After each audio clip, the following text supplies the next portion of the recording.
I want us to talk about what Dabo Swinney said the other day at his press conference. If you missed it, to give you the spark notes here, Dabo Swinney is fielding questions about, what Clemson hasn't done on the field. They just lost Georgia Tech, and, the way the offense looked lackluster, all those things. And you got a little bit of spicy Dabo here. He was talking about how much success they've had since he's been there. He was talking about, the number of conference titles they had and playoff appearances and national championships and all that. And I understand where he's coming from. But I have a couple of different feelings around what Dabo Swinney had to say and the way in which he said it. Okay? I'll start with just the overall attitude Dabo Swinney has when he's talking to the media after a loss like this. Quite frankly, I have no problem with it.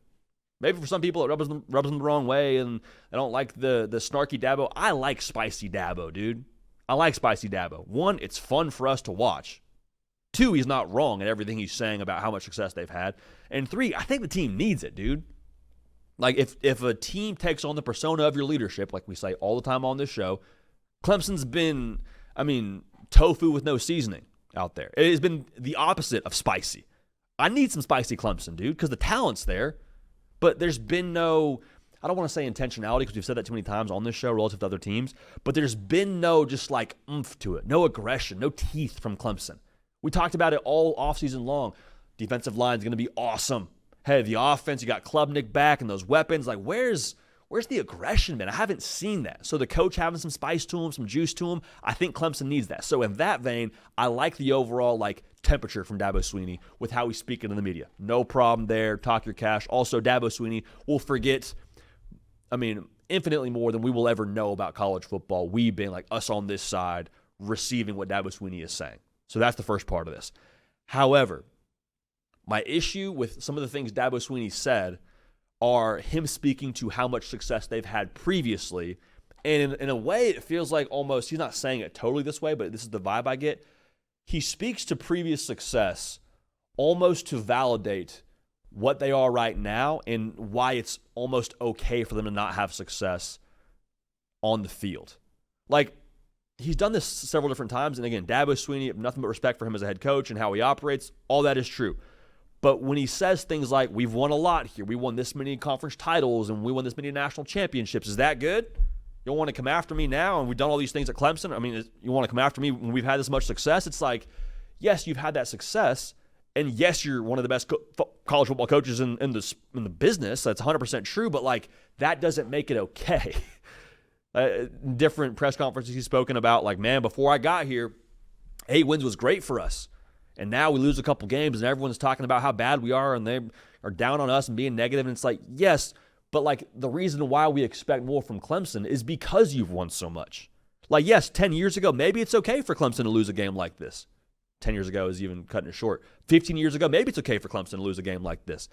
But because you've won so much, because you have so much talent, because you're such an awesome coach, no, it's not okay to lose Georgia Tech. It's not. And so it doesn't make it more palatable when you remind me of the success you've had, Clemson. It doesn't make me more okay with you losing Georgia Tech. It makes me less okay. You've pushed the program to a place where there is expectations for Clemson. That's a beautiful thing. So when you fall short of those expectations, yes, there's negativity. And Dabo Swinney even said, hey, I get it, I understand it, I'm glad people care, but it's still, to me personally, I'm not the biggest fan of that train of thought when it comes to validating a lack of success for Clemson. Now, here's the one thing I wasn't okay with. Here's the one thing that I probably would leave out of that discussion when it comes to what Dabo Swinney said at the press conference. He says, quote, "If Clemson's tired of winning, they can send me on my way. I'll go somewhere else and coach." Translation, if y'all aren't okay with how we're doing things right now, you're really that upset about this Georgia Tech loss, that's fine. Fire me. I'll go beat you somewhere else. It's how I interpreted that. He went on to say, I'm 55, I got a long way to go. I'm not going to the beach. I'm going to keep coaching. So what I was hearing was, you're going to still have to deal with me, Clemson. I'm coming after you if you want to let go of me. And maybe some of this is being blown out of proportion a little bit. I can acknowledge that. I can see that. But, man, I don't know if I would have said that out loud. And we all say things we wish we had back. We talk into a microphone several hours a week. We say things all the time. It's maybe I would have said that differently. But with the spot Clemson's in right now, where you're 1-2, you need all the unity you can muster. You need everyone to be on the same page. You need good vibes. if I'm in that locker room and I hear Dabo Swinney say something like this, I don't know exactly how it was received, but I have to think there was some part of you as a Clemson player like, man, what's going on here with Coach and the powers that be at Clemson? He's talking about going somewhere else more or less and having to play against us and coaching. Like, I don't know if I would have gone that direction personally. So I don't know. I guess I'm not overly emotional about this press conference from Dabo Swinney. I mean, when he's been this version of himself, the spicy Dabo, the y'all are writing us off Dabo, usually they're pretty good the rest of the season, and I think Clemson has everything in-house to still be really good the rest of the season. But yeah, like, it probably wouldn't have been the number one route I would have gone if I were him. But again, Clemson's going to be, I think, more than fine the rest of the season. They got some big ones on the schedule. I say they're going to be more than fine. They're more than fine from a talent matchup. I'm worried about how they look against Georgia Tech. So I'm worried while also understanding that just at the drop of a hat, Clemson could be one of the best teams in America based on what they have on that roster. Dabo knows that. We all know that. And he was speaking like that at his press conference. Would have left out that I'll go somewhere else if you don't want me, but neither here nor there.